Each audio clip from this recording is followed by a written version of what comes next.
BSR, Good Governance, Public Goods, and the Free Rider Problem by Dr. Alex T. Magaisa. In this article, I borrow a concept from economics to make what I hope is a persuasive argument for why more of us should get involved in public affairs, why we should speak out, participate, and where the facility is available, register to vote. The task of achieving good governance has never been cheap or easy. It is costly, and as has the history of humankind has proven time without number, it can also be a hazardous exercise. But the prospects of achieving it are better when more people work together in strong networks of cooperation. To advance the argument, I am going to use building blocks around the concept of public goods and the problem that is often associated with them, the free rider problem. Allow me, therefore, to take a tour with the rudimentary account of the nature of goods. The idea of goods in this case includes services. Economists classify goods based on two important features that distinguish them. The two features are the rivalrous or non-rivalrous nature and the excludability or non-excludability character of the good. Rivalrous or non-rivalrous. A good is considered rivalrous if its use or consumption by one person deprives another person of the opportunity to use or consume it at the same time. If there is one tractor and two farmers want to plow their respective fields, only one can use it at any given time. It cannot plow two fields at the same time. Likewise, a pair of shoes are rivalrous goods because two people cannot wear them at the same time. The opposite, where a good is regarded as non-rivalrous, is when its use or consumption by one person does not diminish the ability of other people to enjoy it too at the same time. Air is non-rivalrous because all things being equal, one's ability to breathe does not reduce another person's ability to also breathe. Likewise, the state's ability to defend the nation is non-rivalrous because the peace and protection it delivers can be enjoyed by everyone at the same time. Excludable or non-excludable. A good is considered excludable when it is possible to exclude others from enjoying it. For example, it is possible to exclude people from a music concert when you demand payment for access into the concert hall. Only those who can pay enter the concert hall. A website can prevent those who have not paid subscription fees from accessing it. Television services providers like Netflix or DSTV, for example, exclude those who have not paid their subscriptions. Now you might say, but I use my friend's password to access these services. There is a term for it which we'll encounter shortly, free rider. It only works as long as your friend or neighbor is willing to give you a free ride. The opposite is where a good is non-excludable. As we have already seen, the air that we breathe is non-excludable. Street lights are often used as a good example of non-excludable goods because everyone who uses the street or lives in the area can benefit from the light. You cannot prevent people in the neighborhood from enjoying the benefit of the street lights. Peace and security in the neighborhood are also public goods. Therefore, if people establish a neighborhood watch committee, it will benefit everyone, including those who are not participating and paying for it. Based on these two qualities, economists classify goods into four types. First, there are private goods, which have both qualities of being rivalrous and excludable. If there's one shirt in a shop and two people want it, it is impossible for both to have it at the same time. Whoever gets it means the other cannot have it. The shirt is both a rivalrous and excludable good. Whoever between the two can pay the price for the shirt will get it. You can imagine any number of things that qualify as private goods. Second, there are common goods. They are rivalrous, but unlike private goods, they are non-excludable. They are rivalrous because of one's enjoyment of the good diminishes the ability of others to enjoy it. But they are non-excludable because you cannot exclude others from enjoying the good. Take the communal pasture where peasants, farmers, cattle graze. Their cattle must compete for the pasture because they all have access to it. Another example is animals in the communal forest. Everyone has access to go in and hunt. The problem, as you can imagine, is that the common resource is finite. The more animals graze in the same field or hunters hunt in the same forest, the rivalry leads to depletion of the resource. Economists refer to this as the tragedy of the commons. A third type is called club goods. One might say they have opposite qualities to common goods. Club goods are non-rivalrous, but there is a possibility to excludability. The enjoyment of the good does not impact another person's enjoyment of it. You can both watch your favorite football teams playing a match on satellite television in your own homes. However, it is possible to exclude others from accessing these goods. Although satellite television is non-rivalrous, the satellite television provider can exclude others by demanding a subscription fee. If the forest becomes privately owned, the owner can exclude hunters by demanding a fee to hunt in it. To bring it closer to home, at present, the Big Saturday read that you are reading is free for everyone to access. However, if it becomes a subscription site, it will be restricted to only those who pay. The rest will be excluded. It is non-rivalrous. One's enjoyment of the BSR does not diminish others' enjoyment of it, but it is excludable by creating a paywall. Of course, we've already seen how difficult it is because someone who does not have access can always use a neighbor's, but only if the neighbor is willing to share and carry him or her. The fourth type of goods are public goods. Such goods are the opposite of private goods because they are both non-rivalrous and non-excludable. Everyone can enjoy them at the same time without reducing the other's ability to enjoy them as well. I've already made reference to the example of peace and security in the neighborhood. All people can enjoy the peace and security that is brought by having a community security arrangement. But even those who do not pay for that arrangement will also benefit from the peace and security. This is the free rider problem that I referred to earlier. Those who are not paying for the cost of the neighborhood security are taking a free ride on the efforts of those who are paying. Likewise, at the national level, national defense benefits everyone, but someone must pay for the upkeep of the security services through taxes. The free rider effect. The free rider problem therefore exists when one person enjoys the benefit of a good without paying for it and someone else is paying. This is not a problem if those who are paying are prepared to continue with that arrangement. However, most people might become frustrated and disheartened when they realize that they are carrying everybody else on their shoulders. Over time, they might decide to express this frustration by also withdrawing their payments altogether.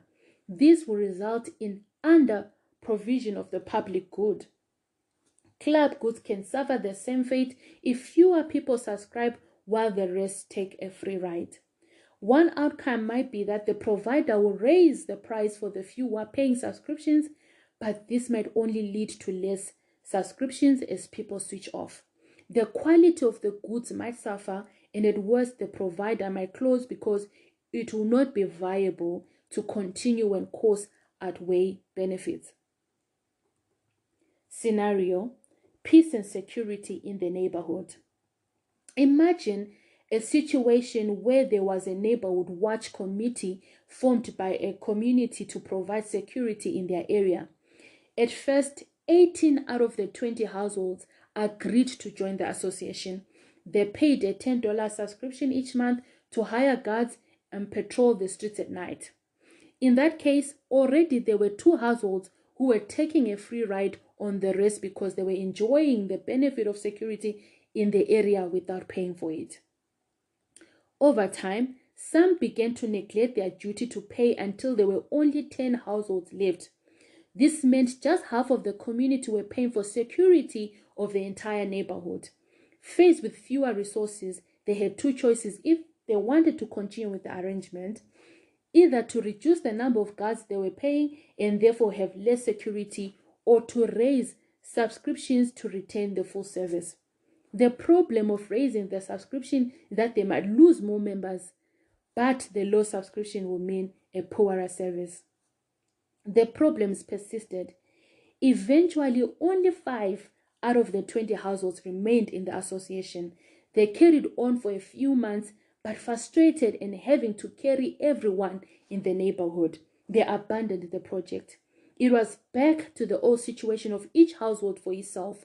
The end of the neighborhood watch system left everyone vulnerable.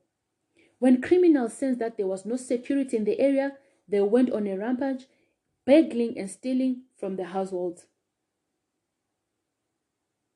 Even those who had installed private security suffered because the reputation of the neighborhood soured and insurance prices rose. The moral of this story is that free riders are bad because their existence only leads to disillusionment and more free riders, and eventually the abandonment of something that benefits the community.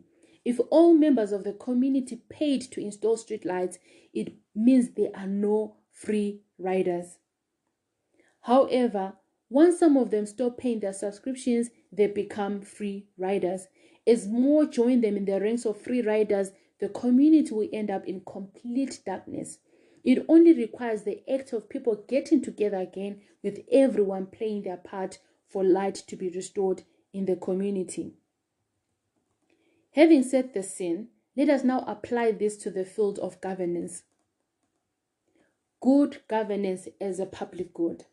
I have given these elaborate examples to demonstrate why the conduct of public affairs or politics in general can improve if more citizens play their part instead of leaving it to others.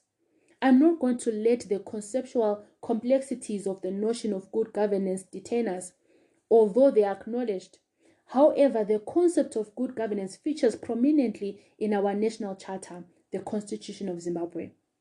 For example, good governance is recognized in Section 3, subsection 1G of the Constitution as one of the fundamental values and principles upon which Zimbabwe is founded.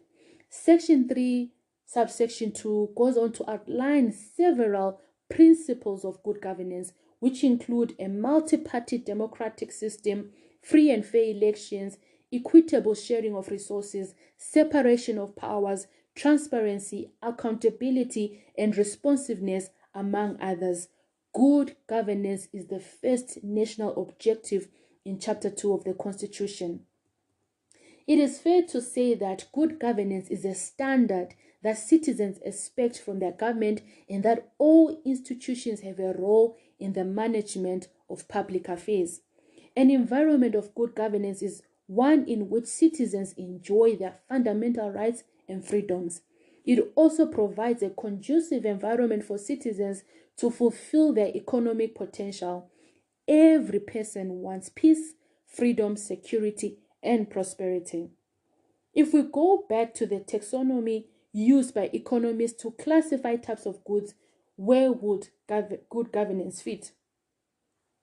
Let us recall that there are 2 features that are used to define goods, whether it is ree-riderous or excludable. Good governance is non-ree-riderous. In other words, the enjoyment of good governance by one person does not diminish its enjoyment by another person. It is not like a pair of shoes which can only be worn by one person at any given time. Good governance is also non-excludable within a given state. It can be enjoyed by everyone without excluding others. It is like tower lights. They shine the light on the entire neighborhood. It may therefore be safely concluded that taxonomy of goods, good governance falls into the category of public goods. The reason I've chosen this path is to emphasize the problem that comes with this character of good governance as a public good. But if you've been following the thought process so far, you can see where we are going. Remember that the biggest problem with public goods is that they tend to be free riders. Recall from earlier examples those in the neighborhood who refused to join the neighborhood watch security system and those who eventually dropped out. Remember those who stopped paying their share for streetlights? We call them free riders. That problem is also prevalent in the pursuit of good governance. It benefits everyone, but not everyone is prepared to play their part for its achievement. Good governance does not come on a silver platter. Humans have had phenomenal achievements over the course of history, but they've also committed the most abominable atrocities against each other. Since repression is a recurring theme in the history of humankind, members of different societies have had to invest a huge number of resources to overcome repressors and in pursuit of good governance. Wars have been fought against imperial regimes, revolutions have been carried out against repressive regimes, lives have been lost and limbs have been broken and properties have been destroyed. Some societies have managed to find a formula in electoral processes, but many more still struggle to hold a decent election.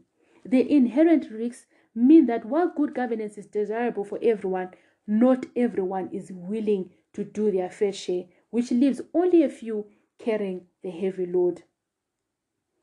Categories of free riding. First, there is a category of people that say politics is not for them. They just do not want to be involved. For some, they have graduated into an increasingly small enclave of the middle class where they have found relative comfort. With access to the better things that most can only dream of, some in this category see politics as something for the masses. Parents in this group remind their grown-up children not to get involved in politics. And getting involved has a broad and malleable definition. It includes even talking about political affairs. The reality, of course, is that the consequences of this indifference will also bite them at some point. At that point, they blame politicians, and yet they stood by and did nothing when they had opportunities to stop it. The second category has people who say they are disillusioned by the political choices on offer. But incredibly, despite having the answers to what must be done, they do not have the appetite or guts to lead an option that is agreeable to them. The outcome is that while they are not totally indifferent, they withhold active participation in public affairs. They are only too happy to criticize those who are trying to restore the tower lights. A third category consists of those who are frustrated by the political process and regard elections as futile. They see no point of participating in elections for whom, in their view, the outcome is predetermined. This leads to withdrawal.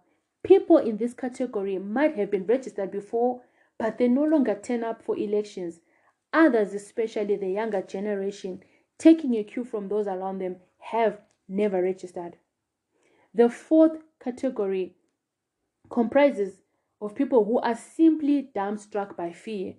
Politics is an intensely hostile space in some societies, Zimbabwe included. Elections have historically been characterized by violence. People in the opposition parties have been killed, tortured, assaulted, or jailed. The risks of being in politics are exceedingly high. One only must look at the recent examples of the mistreatment of young women like MDC Alliance MP Joanna Mamombe and their fellow cadres Cecilia Chimbiri and Netai Marova, or the arrest of student leader Takuzwa Ganziore and the recent jailing of another young opposition cadre Makomborero Haruzivishe. The political persecution of journalist Hopel Chingono, MDC Vice Chairperson Job Sikala, and MDC spokesperson Fadzai Mahere are other current examples. Faced with these high risks in an intensely adversarial and hostile political environment, some people decide to keep away altogether. This is obviously not an exhaustive list, and there is room for more categories. For example, the diaspora might be regarded as citizens who voted with their feet, walking away from the scene of political chaos. But being in the diaspora is not a vow of silence or indifference. There are still avenues of participating in public affairs, providing support and solidarity to those on the home front. The categories are not neatly separated. One person might fit in more than one, if not all of the categories. I've only used the rudimentary taxonomy to examine the reasons for non-participation in pursuing the public good of achieving good governance. These different categories represent the free rider problem in the pursuit of good governance. They want good governance, but they are not willing or prepared to carry the cost of it, leaving it to others. This problem is not unique to one country. There is never total turnout in elections, but the problem is more acute in some societies than others. While I have no tools to put numbers to it, there is, one might imagine, an optimum of participants who take part in political processes.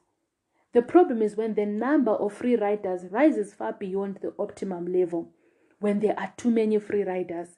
The few who remain must either carry the load alone, but eventually they might decide to give up, frustrated that they are paying the price for everyone else.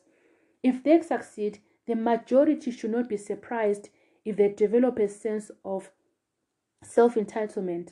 It is because they think they are the ones who suffered and must therefore get a bigger share of the cake.